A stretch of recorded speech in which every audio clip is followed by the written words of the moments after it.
ज्ञान येत आहे. त्यामुळे आपण काय केलं पाहिजे, ते ज्ञान घेतलं पाहिजे. आणि भगवंतांनी सांगितलेलं ज्ञान घेतल्यानंतर कुठली गोष्ट शिल्लक राहणार नाही असं भगवंत अर्जुनाला सांगतायत. पूर्ण ज्ञानामध्ये आता बघा इथं काय सांगितलं, पूर्ण ज्ञान कशाला म्हटलेलं आहे, प्राकृतिक जगताचे ज्ञान, त्यामागील आधारभूत चेतन तत्व आणि या दोहोंच्या उगमाचे ज्ञान यांचा समावेश होतो. हेच दिव्य ज्ञान आहे. म्हणजे सगळंच ज्ञान आलं त्याच्यामध्ये. प्राकृत जगताचं ज्ञान म्हणजे भौतिक ज्ञान, सगळं काही आलं. त्यानंतर त्यामागले आधारभूत चेतन तत्व म्हणजे कोण आहेत, भगवंत आहेत. म्हणजेच ह्या गीतेचे जे विषय सांगितलेले आहेत, विशेष करून त्याच्यामध्ये ईश्वर, प्रकृती, काळ, कर्म आणि जीव हे 5 विषय, त्या सगळ्या संबंधीचं ज्ञान, त्यालाच म्हटलेलं आहे पूर्ण ज्ञान. आणि मग भगवंत ह्या संबंधीचं ज्ञान या ठिकाणी अर्जुनाला सांगत आहेत. आणि मग पुढे म्हटलेलं आहे की का अर्जुनालाच का, 5 पांडवांमध्ये अर्जुनालाच का, बऱ्याच वेळेला मी सांगितलं भक्त आहे. आणि 4थ्या अध्यायामध्ये आधीच सांगितलेलं आहे, भक्तोऽसि मे सखाचे इति. भक्तही होता आणि अर्जुन हा सखा मित्र होता. त्यामुळं त्यांना सांगण्यात आलेलं आहे, अर्जुनाला सांगतायत भगवंत. तर आणि म्हणून गुरु शिष्य परंपरेद्वारे केवळ भगवत भक्ताला परिपूर्ण ज्ञानाची प्राप्ती होते. तर ही गुरु शिष्य परंपरा आहे. आणि गीता किंवा भागवत जर ऐकायचं असेल तर ते परंपरेतूनच प्राप्त केलं पाहिजे. नसेल तर काय होतं, सर्पोच्चिष्ट पयो यथा, जसे एखाद्या सापाला दूध पाजल्याप्रमाणे, घरात साप सांभाळल्याप्रमाणे, तर इतर लोकांकडून ऐकलं तर तशाच प्रकारचं ज्ञान आपल्यालाही प्राप्त होईल. त्या लोकांची जशी सांगण्याची इच्छा आहे. बरेच जण कर्मी लोक ही सांगतात, किंवा बरेच जण काय म्हणतात त्याला, कथाकार आहेत बाहेर, तर त्यांच्याकडून जर ऐकलं तर बऱ्याच वेळेला ज्ञानामध्ये काय होण्याची शक्यता आहे, ज्ञान बऱ्याच प्रकारचं आहे बरं का, विसंगती होण्याची शक्यता आहे. ज्ञान बऱ्याच प्रकारचं आहे. तर अनेक जण हे ज्ञान सांगत असताना बरेच मायावाद्यांचं तर भरपूर ज्ञान असतं. कुठून अशा टर्म्स आणतात की ते ऐकणाऱ्यालाही विशेष वाटतं समोरच्या व्यक्तींना, आणि ते आकर्षित होतात मायावाद्यांकडे विशेष करून. की आणि शब्द वगैरे असे आणतात ना, तसं गीतेमध्ये म्हटलेलं आहे की अलंकारिक शब्द वापरतात ते. आणि मग त्यामुळे लोकांना वाटतं की हा किती ऐकायला, किती काय यांचं ज्ञान, आणि की त्यांचं प्रवचन ऐकायला किती भारी वाटतं. मग बरेच लोक आकर्षित होण्याची शक्यता असते. आणि मग प्राप्त काय होणार, मायावाद असेल तर प्राप्त काय होऊ शकतं, भगवत प्राप्ती होणार आहे का, नाही. तर ते स्वतःलाच भगवंत समजायला लागतात परत. काही तर सकाळी मी ऐकत होतो, एक जण सांगत होते, म्हणजे शुद्ध मायावाद असं म्हणून एक व्हिडिओ पाठवलेला होता. त्यामध्ये ते सांगत होते की संन्यास घेतल्यानंतर व्यक्ती नराचा नारायण होतो म्हणे. काय होतो, नराचा नारायण होतो. आणि नारायण झाल्यामुळं तो व्यक्ती जेव्हा भगवंताच्या समोर जातो तर त्याला भगवंताच्या पाया पडायची गरज लागत नाही. देवाला नतमस्तकच होत नाही तो विग्रहांच्या समोर. का होत नाही, कारण तो आता नारायण झालाय ना, असं हे ज्ञान. आणि मग काय करतो तर ते संन्यास म्हणे फक्त तो त्याच्या हातातला जो दंड आहे तो भगवंतांच्या हृदयाला तो स्पर्श करतो. म्हणजे किती मोठा अर्थ झाला ना. मग आता देवाला पाया पडायची म्हणजे भगवंताचं अस्तित्व राहिलंच नाही, आता मीच भगवंत झालो, हा मायावाद झाला. तर त्यासाठी गुरु शिष्य परंपरेची आवश्यकता आहे हे ज्ञान घेण्यासाठी. आणि सर्व प्रकारच्या योगाभ्यासाचा, ध्यानाचा एकमेव विषय असणारे भगवंत हे सर्व ज्ञानाचे उगमस्थान आहे. ज्ञान आलं कुठून, वेद कुठून आले, ज्ञान कुठून आलं, भगवंतापासून येते सगळं काही. ईश्वर परमकृष्ण सच्चिदानंद विग्रह अनादिरादी गोविंद सर्व कारण, सगळ्या कारणाचे कारण भगवंत आहेत. मग ज्ञान देण्याचंही, ज्ञान उत्पन्न होतंही कुठून, भगवंतापासून होतं. तर त्यामुळं भगवंत सर्व कारण करण्यात हे जाणलं पाहिजे. आणि वेदांमध्येही ते सांगितलेलं आहे. आणि जे भगवंत जेव्हा हे ज्ञान सांगतात, ज्याने एखाद्याने जर भगवंताला जाणलं तर त्याला परत या जगात कुठली गोष्ट समजून घ्यायची शिल्लक राहत नाही. बऱ्याच वेळेला श्रील प्रभुपाद पण म्हणाले, जेव्हा भागवत तुम्ही समजता किंवा गीता तुम्हाला समजली तर तुम्हाला सगळं ज्ञान झालं असं म्हणायला हरकत नाही. भले भौतिक ज्ञान होत नसेल काही गोष्टींचं, पण भागवत वाचल्यानंतर परिपूर्ण ज्ञानाने परिपूर्ण झालात असं समजायला हरकत नाही. भागवत हृदयंगम करायला पाहिजे, समजायला पाहिजे ते भागवत. म्हणजे भगवान श्रीकृष्णांना पूर्ण जाणल्याच्या नंतर तुम्हाला या जगात भौतिक गोष्ट कुठलीही जाण्याची शिल्लक राहत नाही. बऱ्याच वेळेला PhD झालेले, डबल PhD झालेले होल्डर सुद्धा कृष्णाला समजू शकत नाही. मग त्यांच्या ज्ञानाला काय उपयोग आहे का? त्यांच्या ज्ञानाचा उपयोग नाही असं नाही म्हणता येणार. भौतिक गोष्टींसाठी असू शकतो, पण त्या ज्ञानाचं पूर्णत्व झालं असं म्हणता येणार नाही. का? कारण त्यांनी कृष्णाला समजून घेतलं नाही. त्यामुळं भगवंत पूर्ण आहेत, आणि मग भगवंताला जाणल्यानंतर या जगातलं ही ज्ञान तुम्हाला किती आहे त्याची पूर्णता तुम्हाला प्राप्त होईल. त्यामुळं कृष्णाला जाणणं महत्वाचं आहे. मग पुढच्या श्लोकामध्ये भगवान सांगतायत कोण जाणून घेऊ शकतं आणि कशा प्रकारे जाणून घेऊ शकतं आणि मी कोणाला प्राप्त होऊ शकतो हे पुढच्या श्लोकात भगवान सांगतायत. मनुष्यानां सहस्रेषु कश्चिद यतति सिद्धये यततामपि सिद्धानां कश्चिन् मां वेत्ति तत्त्वतः. हजारो लाखो मनुष्यांमधून सहस्रावधी मनुष्यांपैकी एखादाच सिद्धी प्राप्त करण्याचा प्रयत्न करतो, आणि सिद्धी प्राप्त करणाऱ्या मनुष्यांपैकी एखादाच मला तत्वतः जाणतो. हजारो मनुष्यांपैकी एखादा सिद्धी प्राप्त करण्याचा प्रयत्न करतो. तर अनेक सिद्धी आहेत, अनिमा, लघिमा, महिमा, अष्टसिद्धी आहेत, अष्टसिद्धी, नवनिधी आहेत. मग त्याच्यापैकी कुठली सिद्धी? सिद्धी, खरी सिद्धी काय आहे? आत्मसाक्षात्कार, किंवा आम्ही भगवंताचे दास आहोत हे समजणं, किंवा आपलं स्वरूप समजणं, मी शरीर नसून आत्मा आहे, ही सगळ्यात मोठी सिद्धी आहे. पण लोकांना बाकीच्या सिद्धींची गरज पडते जास्त. अनिमा, लघिमा म्हणजे काही लोक काय करतात, असं हात करणार मागून काहीतरी, मूठ उघडली की काहीतरी आलं हातात, सोनं आलं, फळ आलं, काहीतरी आलं की लोकांना वाटतं हा किती मोठी सिद्धी आहे. ही सिद्धी अशी सिद्धी नाही. मनुष्य जीवनाची परमसिद्धी काय आहे? कृष्ण प्रेम प्राप्त करणं, भगवंताची भक्ती प्राप्त होणं, ही सगळ्यात मोठी सिद्धी आहे. ती भक्ती करणं, भगवत भक्तिमय सेवा करणं, त्या मार्गाला लागणं, सत्संगाला लागणं, ही सगळ्यात मोठी सिद्धी आहे. आणि ती सिद्धी आम्ही या मनुष्य जीवनामध्ये प्राप्त करायला पाहिजे. आणि ही सहजासहजी सिद्धी प्राप्त होत नाही. बरेच जण भ्रमित असतात की आम्ही ते करतोय. सत्संगाला बरेच जण जातात, अनेक प्रकारचे सत्संग आहेत, त्यामध्ये सांगितलं जातं का कृष्णच पूर्ण पुरुषोत्तम भगवंत आहेत म्हणून? नाही सांगितलं जात. प्रत्येक ठिकाणी सांगितलं जातं असं नाही. अहो, बऱ्याच वेळेला अनेक मोठे मोठे मठ असतात, आणि त्याच्यात कुठंच तुम्हाला भगवान श्रीकृष्णाचं चित्र सुद्धा दिसणार नाही. श्रील प्रभुपाद एकदा एका कार्यक्रमाला गेलेले होते, आणि त्या ठिकाणी त्यांना सांगण्यात आलं की तुम्ही भगवद्गीतेवरती प्रवचन द्या, आणि आम्ही कृष्ण भक्त आहोत असंही ते म्हणत होते. पण त्या ठिकाणी कुठेच कृष्णाचा उल्लेखही दिसत नव्हता, आणि कृष्णाचा फोटोही दिसत नव्हता, आणि कृष्णाचं काहीच अस्तित्वच दिसत नव्हतं त्या ठिकाणी. आणि तिथे एक दिवा लावलेला होता. आणि मग श्रील प्रभुपाद सांगितले की हा इथं एक भगवान श्रीकृष्णांचा, हा कृष्णाचा कार्यक्रम आहे ना, वाटलं तरी पाहिजे म्हणले कृष्णाचा कार्यक्रम आहे, तर तुम्ही काय करा, एक कृष्णाचा फोटो आणून ठेवू शकता म्हणे या ठिकाणी. त्यांनी फोटो आणला, आणि मग प्रभुपादांनी प्रवचन केलं. तर असं लोक काय करतायत, नेहमी बरेच जण कृष्णाला वगळण्याचा प्रयत्न करतायत. तर ती काही सिद्धी नाहीये, तशाने सिद्धी प्राप्त होणार नाही. तर भगवंतांना केंद्रस्थानी मानून ती सिद्धी प्राप्त होऊ शकते, आणि ही मनुष्य जीवनातली सिद्धी एखादाच तत्वता. तर मनुष्यांचे विविध स्तर आहेत, त्यापैकी एखाद्या मनुष्यालाच आत्मा म्हणजे काय, शरीर म्हणजे काय आणि परमसत्य म्हणजे काय यामध्ये स्वारस्य असू शकतं. अनेक लोक आहेत, त्यापैकी आपणही काही जण आहात इथं बसलेल्यांपैकी. किती जण आहात? 30, 25, 30 एवढेच. या मोहोळमध्ये किती लोक आहेत? मग त्यातले किती जण 50 सुद्धा यात स्वारस्य नाहीये त्यांना की आम्ही कोण आहोत, मी कोण आहे, भगवंत कोण आहे. आणि खरंच त्याच्यापैकी जाणणारे किती जण आहेत? तर अशापैकी एखादाच मला प्राप्त करू शकतो, म्हणजे किती दुर्मिळ आहोत.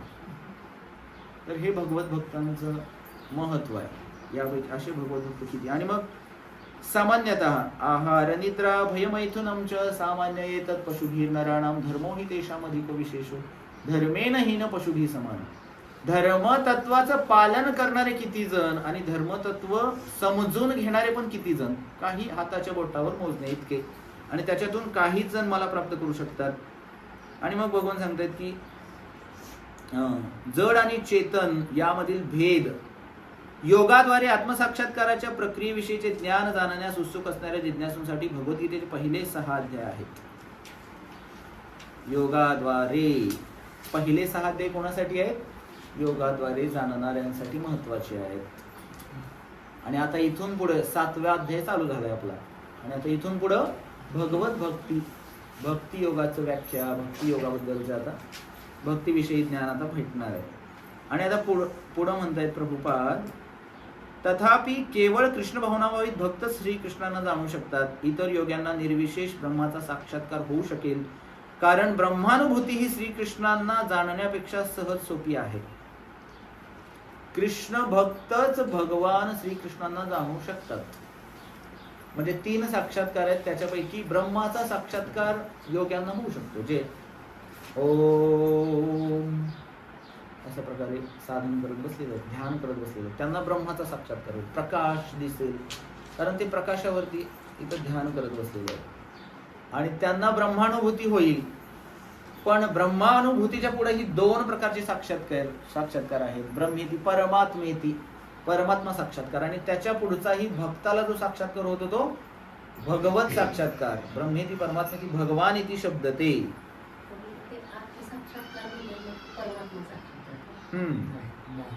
आत्मसाक्षात्कार म्हणजे आधी स्वतःला ओळखलं पाहिजे, मी शरीर नसून आत्मा आहे, हा झाला आत्मसाक्षात्कार.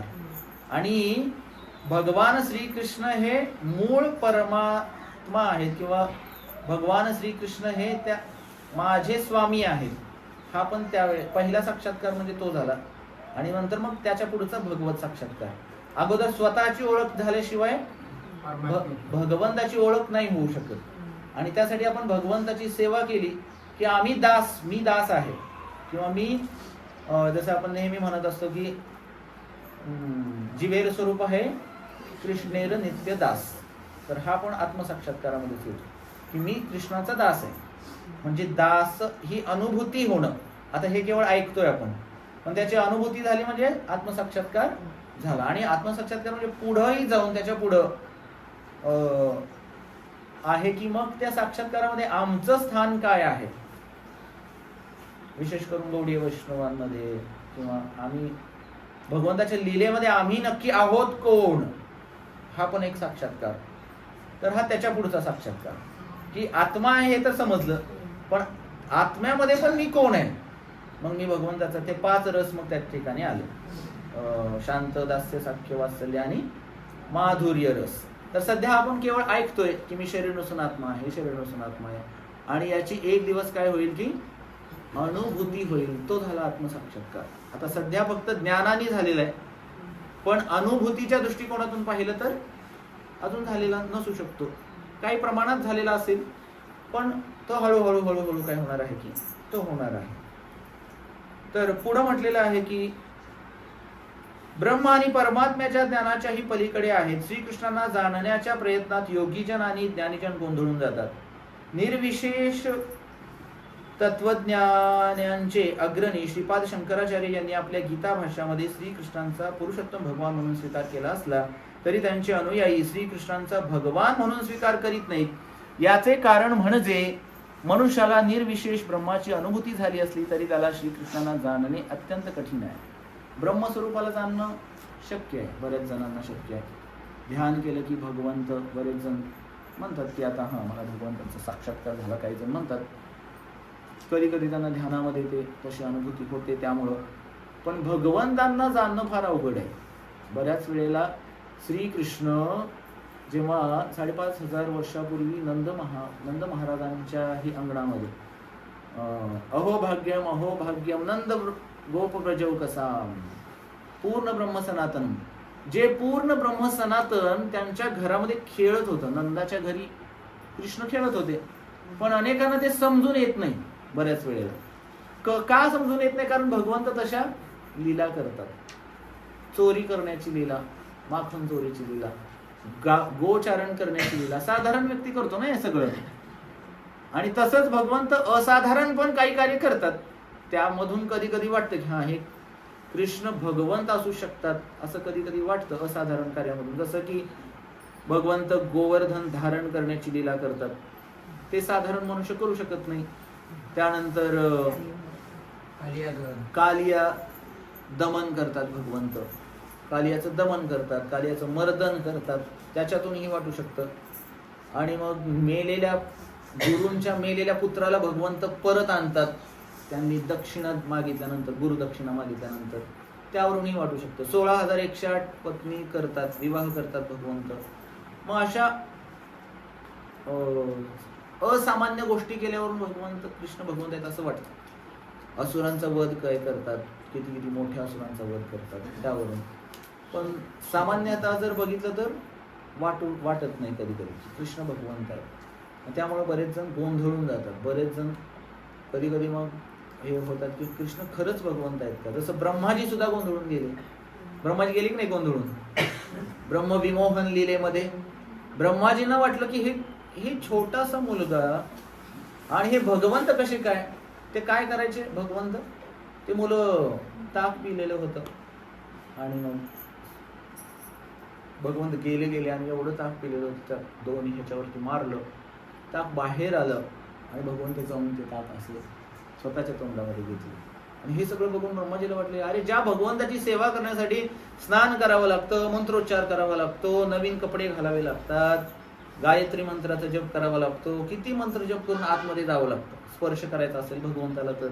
आणि ते भगवंत इथं काय करतायत, उच्छिष्ट खातायत, त्यांच्या मित्रांचं उच्छिष्ट खातायत. कसं समजणार ते भगवंत आहेत ते. आणि मग गोंधळून गेले. आणि मग त्याने काय केलं की त्या मुलांना, तिथल्या वासरांना वगैरे घेऊन गेले, लपवून ठेवलं काही काळ. आणि काही काळ लपवून ठेवल्याच्या नंतर मग परत ब्रह्माजींचा भ्रम भगवंताने दूर केला. भगवंताने स्वतःला विस्तारित केलं, म्हणे ब्रह्मा. आणि मग जेव्हा ब्रह्माजी परत त्यांच्याकडे येतात आणि सांगतात त्यांना की ब्रह्माजी भेटायला आले, त्यावेळेस भगवंत विचारतात कुठले ब्रह्मा आले. त्यावेळेसही ब्रह्माजींना आश्चर्य होतं, अरे कुठले ब्रह्मा म्हणजे या आपण ज्या ब्रह्मांडामध्ये राहतोय त्याचे चतुर्मुखी ब्रह्मा आहेत. असे अनेक ब्रह्मा आहेत. पंचमुखी ब्रह्मा, षटमुखी ब्रह्मा, सप्तमुखी ब्रह्मा, 7 तोंड असलेले ब्रह्मा आहेत, 1000 तोंड असलेले ब्रह्मा सुद्धा आहेत. आणि ब्रह्माजीला तसा प्रश्न विचारल्यानंतर त्यांना आश्चर्य वाटलं. त्यावेळेस ब्रह्माजी जेव्हा आत आले तर सगळ्या प्रकारचे ब्रह्माजी दिसले त्यांना. आणि त्यावेळेस त्यांचा जो ते विमोहित झालेले होते तो भ्रमच दूर झाला की अरे त्यांना वाटायचं की मी एकटाच ब्रह्मा आहे की काय. तसं आम्हालाही काय वाटतंय, मी एकटाच, माझ्या घरातला करता पुरुष किंवा मी माझ्या घरातली करती स्त्री आहे, हा संसार माझा आहे असं आम्हालाही वाटते की नाही. आणि आम्ही गेलो तर काही राहत नाही. तसं हा भ्रम झालेला आहे. तर बऱ्याच वेळेला भगवंतांना जाणताना सुद्धा असे ज्ञानीजन सुद्धा गोंधळून जातात की कृष्ण. आणि जसं मार्कंडेय ऋषी होते, त्यांनाही समजेना की कृष्ण की माया भगवंताची नक्की कशी कार्य करते. आणि मग त्याने म्हणले की भगवंता तुम्ही मला मायेचं दर्शन करा. गोंधळून कसे जातात ज्ञानीजन सुद्धा, ऋषीजन सुद्धा. तर भगवंत म्हणले हा मायेचं दर्शन करायचंय तुला. तर त्यावेळेस प्रलय सुरू झाला आणि त्या प्रलयामध्ये एक वटश्य पत्रश्य पुटेशयानम, त्या प्रलयामध्ये एक काय होतं की ह्याचं पान, वडाचं पान. त्या वडाच्या पानावरती भगवंत छोटस बालम मुकुंदम मनसा स्मरामी, छोटेसे भगवंत. आणि ते काय करतायत, आपल्या अंगठा चोखत आहेत वडाच्या पानावरती. आणि काय होतं की सगळा प्रलय, ते प्रलयामध्ये ते पान पण आहे, त्याच्यावर भगवंत पण आहेत. आणि भगवंत काय, ते सगळं काही भगवंताच्या पोटात चाललेलं आहे. ते सगळं पाणी प्रलय सगळं भगवंत हे केले असं अंगठा चोखत असताना सगळं चालले पोटात. आणि पोटात जाता जाता मार्कंडेय ऋषी सुद्धा पोटात पण गेले, पोटात पण प्रलय. आणि मग भगवंताने उच्छवास सोडला, हे केल्यानंतर परत पोटातून बाहेर पण आले. आणि ते गोंधळे काय चालले त्यांना समजतच नव्हतं. आणि म्हणले बस बस बस बस बस भगवंता बस करा, आता तुमची ही सगळी लीला मला समजली, माया तुमची समजली. तर भगवंताला समजणं इतकं सोपं नाही. भगवंतांच्याच कृपेने भगवंतांना आपण समजून घेऊ शकतो. कधी कधी आपल्याला वाटतं की मी आता हरे कृष्ण मंत्र जप करते म्हटल्यावर देव मला समजला, मी सत्संगला जाते, मी चहा सोडला असं बरंच वाटू शकतं. असं कोणी मनावर घेऊ नका बरं का, मी कोणाला तुम्हाला म्हणत नाहीये. बऱ्याच जणांना परत असं होतं की प्रभूजी आम्हालाच म्हणले की काय, असं नाहीये. तर आम्ही सांगत असतो सत्संगामध्ये बोलता बोलता बोलत असतो, तर बऱ्याच जणांना असं वाटतं, पण तसं नाही. तर चैतन्य महाप्रभूंच्या लीलेमध्येही काय होतं की एक केवळ दूध पिणारे ब्रह्मचारी, चैतन्य महाप्रभूंनी जेव्हा हे हरे कृष्ण आंदोलन सुरू केलं, श्रीवास अंगणामध्ये चैतन्य महाप्रभू कीर्तन करायचे रात्रीच्या वेळेस, आणि त्यामध्ये काहीच चैतन्य महाप्रभूंचे भक्त असायचे, ठराविक निवडलेलेच. आणि मग त्या दूध पिणाऱ्या ब्रह्मचार्यालाही वाटलं की मला पण ते कीर्तन बघायला भेटलं पाहिजे, कारण मी तर किती तपस्या करतोय, केवळ दूधच पितोय, बाकीचे तर अन्न खात आहेत सगळेजण, मी दूध पितोय म्हटल्यानंतर मला भेटायला पाहिजे. मग त्यांनी श्रीवास ठाकूरांच्याकडे विनवणी केली आणि त्यांना आत घेतलं पण एक दिवशी. आणि त्यावेळेस मग चैतन्य महाप्रभू त्या दिवशी कीर्तन करत असताना चैतन्य महाप्रभूंना दररोज जसा भाव व्हायचा तसा तो भाव होईना चैतन्य महाप्रभूंचा, कीर्तनामध्ये रस वाटेना. चैतन्य महाप्रभू म्हणले आज कोणीतरी नक्कीच इथं नवीन व्यक्तीने प्रवेश केलेला आहे, कोण आहे तो? तो बिचारा असा साईडला एका कोपऱ्यामध्ये होता, आणि ज्यांनी आत घेतला त्यांना भीती वाटायला लागली. आता महाप्रभूंना जर समजलं की मी त्यांना आत घेतले तर माझी काही खैर नाही, आणि तो असा दौडून एका कोपऱ्यात बसलेला होता. चैतन्य महाप्रभू म्हणले कोण आहे तो? तर आणि बरोबर त्यांनाच विचारलं ज्यांनी घेतला होता, श्रीवास ठाकूरांना विचारलं, श्रीवास आज नवीन कोणी आले का आपल्या कीर्तन मंडळीमध्ये? श्रीवास ठाकूर घाबरले, कोण आहे? आता काय सांगायचं महाप्रभूंना, मीच घेतलंय तुला म्हणून सांगितलं तर स्वतःची चूक. हा म्हणे महाप्रभू नवीन तर असं काही नाही, त्याची पात्रता असू शकते, केवळ दूध पिणारे ब्रह्मचारी आहेत. असं म्हटल्यानंतर चैतन्य महाप्रभू म्हणतात केवळ दूध पिणारे ब्रह्मचारी माझ्या या संकीर्तन लीलेत प्रवेश करू शकतात असं वाटतं का श्रीवास? म्हणजे अशी काही तपश्चर्या करून वगैरे मला प्राप्त करू शकतात असं वाटतं? तर नाही नाही नाही नाही महाप्रभू असं काही नाहीये. तर त्यावेळेस कोण आहे तो? त्यांना इथून बाहेर काढा म्हणे, कोणीही असं. तर त्यांना बाहेर काढलं जातं त्या ब्रह्मचार्यांना. आणि मग चैतन्य महाप्रभू दाखवले की केवळ अशी तपस्या करून किंवा काय असं प्राप्त नाही होत भगवंत. भगवंतांना प्राप्त करायचं असेल तर प्रेमाची आवश्यकता आहे, गुरुच्या कृपेची आवश्यकता आहे, आणि सेवेची आवश्यकता आहे. आणि ही पण कशी सेवा? परंपरागत सेवा ही प्राप्त व्हायला पाहिजे. असं नाही की मनानेच सगळं काही चालू आहे, मनाने नाही भगवंत प्राप्त होत, तर भगवंत शास्त्रसंमत विधीने प्राप्त होतात. पुढं म्हटलेलं आहे शंकराचार्यांनी कधी काय केलं की श्रीकृष्णांचा स्वीकार केला की श्रीकृष्ण पूर्ण पुरुषोत्तम भगवंत आहेत, पण त्यांचे फॉलोअर्स बऱ्याच वेळेला ते स्वीकार करत नाहीत. आणि त्यामुळं काय होतं की भगवंतांना जाणणं अत्यंत कठीण होऊन बसतं त्यांच्यासाठी. श्रीकृष्ण हे पूर्ण पुरुषोत्तम भगवान, सर्व कारणांचे परम कारण, आदी पुरुष आहेत. आता मगाशी सांगितलं आपण ईश्वर परम कृष्ण, सच्चिदानंद विग्रह, अनादिरादिर गोविंद, सर्व कारण कारणम. भक्तिमार्ग अत्यंत सोपा आहे असे अभक्त म्हणत असले तरी ते भक्तिमार्गाचे आचरण करू शकत नाही. आता बऱ्याच जणांना म्हटलं तुम्ही जप करा, हरे कृष्ण महामंत्राचा जप करा. बरेच जण म्हणतात अहो ते तर सोपं आहे. पण सोपं आहे, पण करा म्हटल्यानंतर किती माळा करू शकतात ते? 1 2 3 4 5 6 7 8. हा तुम्ही एक सोडा, तुम्हाला सोपी झालेली आहे आता, तुमच्यावरती भगवंताची विशेष कृपा आहे ना. त्यामुळे तर बरेच जणांना वाटतं की हे हरे कृष्ण करणं काय अवघड आहे का? पण तुकाराम महाराज म्हणतात येथे पाहिजे जातीचे एरिया गबाळ्याचे काम नाही. बरेच जण 4 वर्ष झालं तरी 1 2 वर्ष का असं होतं का आपल्यामध्ये तसं हे होत नाही. तर कोणाला मी उद्देशून म्हणत नाहीये, परत एकदा हे करतो नाही, प्रत्येकाला वाटेल की बऱ्याच वेळेला शाळेत शिकवताना सुद्धा किंवा आम्ही सुद्धा जेव्हा भागवत प्रवचन ऐकत असतो तर बरोबर आपण का नेहमी स्वतःबद्दल विचार करत असतो, आणि बरोबर कधी कधी काय होतं की समोरून सांगणारा आपण त्याच्याशी तादात्म्य करत असतो की अरे मलाच बोलणं जाते, मलाच बोलणं असं होतं. तर तसं समजून घेऊ नका, जनरल बोलत असतो इथं क्लास प्रवचन देत असताना. तर काय सांगत होतो? हा, तर भगवंताची भक्ती सोपी आहे असं म्हणणारे बरेच जण आहेत, पण करताना तुकाराम महाराज म्हणतात की बोल बोलता वाटे सोपे, करणे करता तर आहे पुढं कापे आहे ते तुकाराम महाराजांचं अभंग. त्यामध्ये बोलताना सोपं वाटतं, पण करणी करताना प्रत्यक्षात करताना मात्र अवघड गोष्टी असतात. भक्ती मार्ग.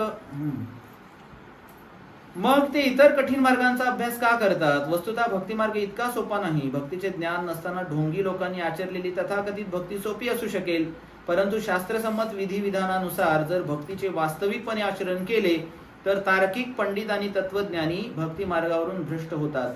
श्रील रूप गोस्वामी भक्तिरसामृत सिंधूमध्ये लिहितात, श्रुती स्मृती पुराणादी पंचरात्री विधिंविना एकांतिकी हरेर भक्ती उत्पाता येव कल्पते. जर लोक काय करत असतील, उपनिषदे, पुराणे, नारद पंचरात्र इत्यादींसारख्या प्रमाणित वैदिक शास्त्रांची उपेक्षा करून जी भगवत भक्ती केली जाते ती भक्ती म्हणजे समाजामध्ये केवळ व्यर्थ उत्पातच आहे. बऱ्याच वेळेला लोकांना वाटतं की आम्ही करतोय ती भक्तीच आहे. मग भगवद्गीता बाजूला ठेवा, भागवत बाजूला ठेवा, आणि मग आम्ही काय करतो भक्ती, आम्ही बऱ्याच मग बाकीचे ग्रंथ घेऊन आम्ही वाचतो आणि मग त्यानुसार आम्ही भक्ती करतो. काहीतरी कुठेतरी काहीतरी हे शास्त्र संमत आहे, हे सगळे शास्त्र, हे शास्त्र, या शास्त्रानुसार भक्ती केली पाहिजे. मग आम्हीच आमचं शास्त्र ठरवतो कधी कधी, हा मला हे पुस्तक आवडलं बरं का, आणि याच्यामध्ये कशी भक्ती सांगितली तशीच मी करणार का, तर त्याच्यामध्ये सांगितलं एवढं एवढं केल्यानंतर तुम्हाला हे मिळेल. आणि बऱ्याच वेळेला काहीतरी मिळवण्यासाठी आम्ही भक्ती करतो. तर मिळवायचं का कोणाला आहे? आपल्याला भगवंतांना मिळवायचं आहे. त्यासाठी हे शास्त्र वाचलं पाहिजे. जर असं शास्त्र आपण मानतच नसू तर मग भक्तीचा विषय कुठे राहतो? बरोबर आहे. भगवद्गीतेला जर काही लोक मानत नसतील तर ते भक्ती कसं काय, ते भक्त कसं काय म्हणू शकतात स्वतःला? आणि काय काय लोक भगवद्गीता मानतात पण भगवान श्रीकृष्णाला पूर्ण पुरुषोत्तम भगवंत मानत नाही. इथं पण घोळ आहे मोठा. भगवंत मानता, भगवद्गीता आम्ही भगवद्गीता वाचतो म्हणतात, पण कृष्ण पूर्ण पुरुषोत्तम भगवंत आहेत किंवा रामच भगवंत आहेत असं मानत नाहीत. मग अशा लोकांचं काय? तेही भ्रमितच आहेत, एक प्रकारे ती भ्रमितच अवस्था आहे. मग अशी भक्ती काही कामाची नाही. पुढं म्हटलेलं आहे, ब्रह्मानुभूती झालेला निर्विशेषवादी ज्ञानी उपासक किंवा परमात्म्याचा साक्षात्कार झालेला योगी यांना पुरुषोत्तम भगवान श्रीकृष्णांचे यशोदानंदन किंवा पार्थसारथी रूप समजू शकत नाही. ब्रह्मरूपीला भगवत साक्षात्काराचा काही विषय येणार नाही. ज्यांना भगवंत प्रकाश रूपामध्ये समजलेले आहेत किंवा शक्ती रूपाने मानतात भगवंतांना. काही लोक म्हणतात ना की या सगळ्याच्या पाठीमागं काहीतरी शक्ती आहे हो, आणि ती शक्ती म्हणजे ती व्यक्तीचीच शक्ती असते ना. म्हणजे त्यांना तेही समजत नाही की शक्ती कुणाकडे असते? व्यक्तीकडे असते. तो व्यक्ती आहे आणि ते व्यक्ती म्हणजे श्रीकृष्ण आहेत. मग ते श्रीकृष्ण यशोदानंदन आहेत. मग ते श्रीकृष्ण कधी कधी यशोदेने काठी उगारली की घाबरतात, हे समजू शकत नाहीत ते, कारण शक्ती आहे. आणि शक्ती भगवंत म्हणजे कसे? आणि साधारण यशोदेसारख्या स्त्रीला भगवंताने घाबरावं? त्या भगवंताने लोणी चोरावं? त्या भगवंत ज्याच्या घरी 9 लाख गायी होते त्यांनी लोणी चोरावं? काय काय कसं समजून घ्यायचं? मग मोठा भ्रम निर्माण करतात भगवंत. आणि भगवंतांनी म्हटलेलंच आहे, योग माया समावृतः मूढ यमनाभिजानाति. असे लोक मला जाणू शकत नाहीत. तर त्यासाठी गुरुची आवश्यकता आहे. असे प्रश्न विचारून त्यांना समजून घेतलं पाहिजे. मोठमोठ्या देवतांना सुद्धा कधी कधी कृष्णाविषयी संभ्रम निर्माण होतो. मुह्यंती यत् सूरयः, ब्रह्माजींना संभ्रम झाला, आत्ताच मी सांगितलं. भगवंत म्हणतात, माम तु वेद न कश्चन, मला तत्वता कोणीही जाणत नाही. आणि जर कोणी तसं तत्वतः जाणत नसेल तर भगवंतांना प्राप्त करू शकत नाही आपण. त्यामुळे तत्वतः कृष्ण एक तत्व आहेत आणि त्यांना तत्वतःच जाणणं गरजेचं आहे. आणि मग भगवान म्हणतात की कोणी कितीही तत्वज्ञानी असो मोठा, तो मला जाणून घेऊ शकत नाही. आणि जोपर्यंत भगवत भक्तीचा अभ्यास करत नाही, ते पण कसं? अनुगत्य. जो ऑलरेडी एखादा भगवत भक्त आहे, शुद्ध भक्त आहे, जसं शिल प्रभुपाद आहेत, त्या प्रभुपादांच्या चरणांचा कोणीतरी भगवत भक्ताचं अनुगत्य करायला पाहिजे. नाहीतर काय होईल की केवळ भगवद्गीता वाचून मग तसंही होणार नाही. बऱ्याच वेळेला ज्ञानाचा अर्थाचा अनर्थही लावला जाऊ शकतो. आणि मग शुद्ध भक्तांनाच भगवंत काय करतात की असीम कृपा करतात आणि शुद्ध भक्तांना सर्व कारणाचे कारण असणारे ऐश्वर्याने युक्त, षडऐश्वर्याने युक्त असणारे भगवंताचं ज्ञान झालेलं असतं त्यांना, शुद्ध भक्तांनाच परिपूर्ण ज्ञान झालेलं असतं. कारण ते सतत भगवंताच्या नावाचं चिंतन करत असतात, भगवंतांनाच स्मरण करत असतात. त्यांना या भौतिक जगामध्ये असून सुद्धा इथल्या गोष्टीचा अजिबात त्यांना परिणाम होत नाही त्यांच्यावरती. आणि मग यास्तव भक्तिरसामृत सिंधूमध्ये म्हटलेलं आहे, अतः श्रीकृष्ण नामादी न भवेत ग्राह्यम इंद्रिये सेवोन्मुखे जिव्हादो स्वयमेव स्फुरत्यदः. अपूर्ण आणि मंद इंद्रियाद्वारे कोणीही भगवान श्रीकृष्णांना तत्वता जाणू शकत नाही, परंतु भक्तांनी केलेल्या प्रेममयी सेवेमुळे प्रसन्न होऊन ते स्वतः भक्तापुढे प्रकट होतात. काय म्हटलंय? सेवेमुळे प्रसन्न होऊन. श्रील प्रभुपाद सांगायची, सेवा इतकी करा, इतकी करा, इतकी करा की भगवंतच तुम्हाला भेटायला येतील, इतकी सेवा करा. कधी कधी आपल्याला वाटतं की एवढ्या वर्षापासून हरे कृष्ण सत्संगला येतोय, नाम जप करतोय, बऱ्याच गोष्टी केल्या, अजूनही भगवंत का भेटत नाही? तर प्रभुपाद सांगतात की ब्रह्मचार्यानं सुद्धा इतकी सेवा झाली पाहिजे की बसल्यानंतर बसलेल्या जागेत झोप लागावी आपल्याला, आणि आपल्या सेवेने आकर्षित होऊन भगवंतांनी आपल्याला भेटायला यावं. जनाई जेव्हा दळण दळायची, ओव्या गाऊन स्वरात दासी जनीच्या घरात, दळण दळीले सख्या श्रीहरी, आळ चोरीचा माझ्या भरी. मग ती जनाई जेव्हा दळायची, कष्ट होतात की नाही दळताना, घाम फुटायचा, आणि घाम फुटत असताना सुद्धा स्मरण गुणाचं करायची जनाई, पांडुरंगाचं स्मरण करायची. तेव्हा भगवंताला वाटायचं की अरे केवढी छोटासा जीव आहे, छोटी होती जनाई, छोटासा जीव, आणि त्याला इतकं कष्ट व्हावं, आणि माझं स्मरण करतोय, मला आर्ततेने पुकारतोय तो जीव, तर मी दिलंच पाहिजे. तेवढ्या आर्ततेने पुकारल्यानंतर भगवंत आपल्याकडे येतील की. आम्ही पुकारतो कसं, हरे कृष्ण कृष्ण कृष्ण हरे हरे, हरे राम राम राम हरे हरे. डोक्यात हजार विचार, आणि ती जीभ इतकी जड आलेली असते, एकतर हात पण जड येतो कधी कधी ओढून ओढून. कधी कधी लोक म्हणतात जबडा दुखायला लागलाय हो, हरे कृष्ण करून इतकं जड येते आमचं तोंड. मग कसे भगवंत येणार? ठीक आहे, सुरुवातीला तसे तरी बोलवा, हळूहळू जेव्हा नामामध्ये रुची प्राप्त होईल तेव्हा भगवंत नक्कीच येतील. तर भगवंत प्रकट होतात अशा भक्तांच्या समोर. तर काही असे भक्त आहेत श्रील प्रभुपादांच्या सेवेमध्ये, या इस्कॉनच्या सेवेमध्ये 82 वर्ष. मायापूरचे पंकजांग्री प्रभू आणि जननिवास प्रभू, त्यातले एक भक्त, म्हणजे दोघं जुळे भाऊ होते. तर ते मायापूरच्या ठिकाणी अगदी सुरुवातीपासून 82 वर्षापासून ते भगवंताची सेवा करतात. का भगवंत येणार नाहीत का हो त्यांच्यासाठी? येतील की नाही? का येणार नाहीत? आपल्या राधा काकू सेवा करत असतात एवढी. आजचा प्रसाद सुद्धा त्यांनीच आणलेला आहे, स्वतःहून मेसेज केला त्यांनी ग्रुपवरती. का येणार नाहीत भगवंत त्यांच्यासाठी? नाव ही राधाच आहे त्यांचं. का येणार नाहीत भगवंत? एवढा जप करत असतात, 32 माळांचा जप करतात त्या. एवढा नाम जप केल्यानंतर माताजी एवढा सत्संग करत असतात. का येणार नाहीत भगवंत? येणार, तेवढा विश्वासही पाहिजे. आणि भगवंत येतात. शास्त्रामध्ये सांगितलेलं आहे, शास्त्रवाक्य आहे, आणि शास्त्र कधीही खोटं ठरत नाही. आणि त्यामुळे आपला तेवढा विश्वास पाहिजे. सेवोन्मुखे जिव्हादो स्वयमेव स्फुरत्यदः. म्हणून आजच्या श्लोकामध्ये सांगितलेलं आहे की लाखो हजारो मनुष्यांमधून मला एखादाच तत्वता, म्हणजे अनेक जण, बऱ्याच वेळेला श्रील प्रभुपाद जेव्हा अमेरिकेमध्ये गेले प्रभुपाद, तर प्रभुपादांना बरेच तिथले लोक म्हणाले, स्वामीजी तुम्ही तुमचे नियम शिथिल करा. बऱ्याच वेळेला चहा प्यायचं नाही, काही लोक करू शकतील म्हणे, पण जो तुम्ही नियम घातलेला आहे की विवाहबाह्य स्त्री पुरुष संबंध ठेवायचं नाही, तो काय करा तुम्ही शिथिल करा. बाहेरच्या लोकांना ते शक्य नाही, फॉरेनर्सना. प्रभुपाद म्हणले नाही, आमचं तत्व ते तत्व, आम्ही तत्व सोडणार नाही. कारण श्रीकृष्णांना तत्वतः जाणणाराच मनुष्य भगवंतांना प्राप्त करू शकतो. त्यामुळं तत्वतः जाणून घेतलं पाहिजे भगवंतांना. आणि त्यासाठी एकच मार्ग आहे कलियुगामध्ये, हरे कृष्ण कृष्ण कृष्ण हरे हरे, हरे राम राम राम हरे हरे. श्रील प्रभुपाद की जय.